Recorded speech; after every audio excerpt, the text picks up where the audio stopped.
PM Modi ने आज उत्तराखंड रोजगार मेले में युवाओं को संबोधित किया। पीएम मोदी ने वीडियो कॉन्फ्रेंसिंग के जरिए उत्तराखंड रोजगार मेले को संबोधित किया। पीएम ने कहा, केंद्र और राज्य सरकार युवाओं को उनकी रुचि और क्षमता के अनुसार रोजगार दे रही है। सीएम धामी ने 2500 युवाओं को नियुक्ति पत्र बांटे। जम्मू के गुलशन ग्राउंड में एलजी मनोज सिन्हा ने पुलिस पब्लिक मेले का उद्घाटन किया। मेले में जम्मू के 20 जिलों के कई व्यापारियों ने प्रदर्शनी लगाई। वहीं एक खास लकी ड्रॉ में गाड़ी और स्कूटर जैसे इनाम दिए गए। जम्मू कश्मीर के सोनमर्ग में बर्फीले तूफान के बाद आए लैंडस्लाइड में कई घर तबाह हो गए। प्रभावित परिवारों को सुरक्षित जगह पहुंचाने के बाद मलबा हटाने का काम जारी है। यूपी के हापुड़ में घना कोहरा जानलेवा साबित हुआ। हाईवे पर कोहरे के कारण दर्जनों गाड़ियां आपस में टकरा गई। इस हादसे में एक शख्स की मौत हो गई, वहीं 15 लोग घायल हो गए। महाराष्ट्र में शिवसेना पर चुनाव आयोग के फैसले के बाद ये मामला फिर से सुप्रीम कोर्ट पहुंच गया है। उद्धव ठाकरे गुट ने सुप्रीम कोर्ट में चुनाव आयोग के फैसले को चुनौती देते हुए याचिका दायर की। हालांकि सुप्रीम कोर्ट से भी उद्धव ठाकरे को झटका लगा है। सीजेआई ने ठाकरे गुट के इस मुद्दे पर तत्काल सुनवाई की याचिका को खारिज कर दिया है और मंगलवार को प्रक्रिया के मुताबिक याचिका दायर करने को कहा है। दरअसल शुक्रवार को चुनाव आयोग ने शिवसेना पार्टी और उसका चुनाव चिन्ह एकनाथ शिंदे गुट को सौंप दिया था, जिसके बाद उद्धव गुट इस फैसले से बेहद नाराज है। सर्वोच्च न्यायालयात आमची विनंती की उद्या त्याची सुनावणी व्हावी, आम्ही अशी प्रार्थना सर्वोच्च न्यायालयाला केलेली आहे। मुद्दा काय येतो की 2/3 हे कधी घडले, ते एका संख्येने गेलेत का, तर गेलेले नाहीत।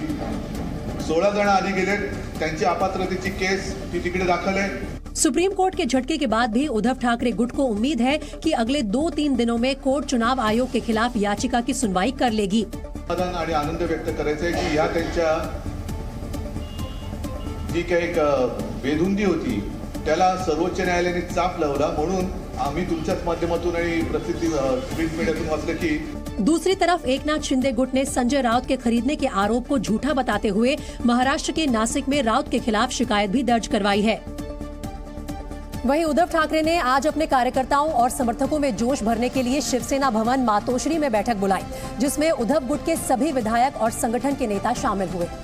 इस बैठक में उद्धव ठाकरे ने एकनाथ शिंदे और बीजेपी को चुनौती देते हुए कहा कि वो पार्टी छीन सकते हैं, निशान छीन सकते हैं, लेकिन पहचान नहीं छीन सकते।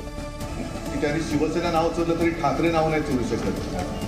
त्याच्यामुळे एका गोष्टीत तर मी नक्कीच भाग्यवान आहे की मी बाळासाहेबांच्या आणि माच्या पोटी जन्माला आलो। ते भाग्य काय त्यांना मिळालं नाही आणि ते भाग्य त्यांना दिल्लीवाले काय देऊ शकत नाहीत।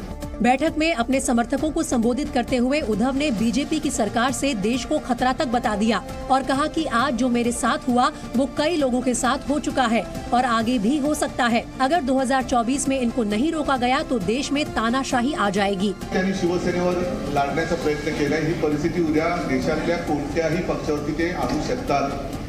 तर कदाचित येत्या 2024च्या लोकसभेची जी निवडणूक आहे ती आपल्या देशातील शेवटची निवडणूक ठरू शकेल, कारण त्याच्यानंतर हुकुमशाहीचा नंगाना सुरू होऊ शकतो। तो एक तरफ उद्धव ठाकरे गुट सुप्रीम कोर्ट में चुनाव आयोग के फैसले को चुनौती दे रहा है, वहीं दूसरी तरफ महाराष्ट्र विधानमंडल में उन्हें बड़ा झटका लगा है और विधानमंडल कार्यालय को एकनाथ शिंदे गुट को सौंप दिया गया है, जिसमें आज से शिंदे गुट, जिसे अब शिवसेना की मान्यता मिल गई है, उसके विधायकों ने अपना कामकाज करना शुरू कर दिया।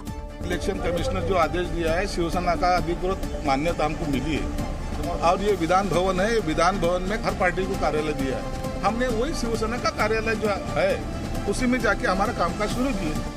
हालांकि एकनाथ शिंदे गुट ने पार्टी मुख्यालय मातोश्री को लेकर अपना स्टैंड साफ कर दिया और कहा कि लड़ाई विचारधारा की है, प्रॉपर्टी की नहीं है। देखो, हमने बार बार ये चीजों को स्पष्ट किया है। सेना भवन ये हमारे लिए मंदिर है, शिवसेना प्रमुख ने बनाया हुआ वो हम मंदिर, लेकिन कुछ लोगों को लगता है कि वो प्रॉपर्टी है, तो हम जाके उनकी प्रॉपर्टी पे हाथ नहीं डालेंगे। दरअसल कानून के मुताबिक मातोश्री के ग्राउंड फ्लोर पर शिवसेना का मुख्यालय है और शिवसेना अब आधिकारिक रूप से एकनाथ शिंदे गुट के पास है। ऐसे में पार्टी मुख्यालय को लेकर उद्धव गुट और शिंदे गुट में टकराहट की स्थिति बनने का अंदेशा जताया जा रहा था। अमेरिका के मायामी में चल रहे एक आर्ट फेयर में तब हंगामा मच गया जब वहां रखी एक बेशकीमती कलाकृति टूटकर चकनाचूर हो गई। मायामी की Bel Air Fine Art Gallery में दुनिया के कई दिग्गज कलाकारों की कलाकृतियों की प्रदर्शनी लगी थी। अमेरिकी आर्टिस्ट जेफ कून की मशहूर कलाकृति बलून डॉग भी इस प्रदर्शनी में शामिल थी। पोर्सलिन से बनी इस कलाकृति की कीमत 42,000 अमेरिकी डॉलर यानी करीब 35 लाख रुपए थी। बताया गया कि गैलरी घूमने पहुंची एक महिला ने जैसे ही इस कलाकृति को छुआ, वो नीचे गिरकर चकनाचूर हो गई। आर्ट गैलरी के मुताबिक बलून डॉग गिरने के साथ ही 100 से ज्यादा छोटे बड़े टुकड़ों में बंट गया। हालांकि आर्ट गैलरी ने इस कलाकृति का इंश्योरेंस करवा रखा था, इसलिए किसी को नुकसान नहीं उठाना पड़ा। जेफ कून ने बलून डॉग की 799 छोटी बड़ी कलाकृतियां बना रखी हैं, जिनमें से अब 798 बची हैं। आपको बता दें कि जेफ कून दुनिया के सबसे महंगे कलाकारों में एक हैं, जिनकी कलाकृति रैबिट 2019 में 750 करोड़ रुपए में बिकी थी।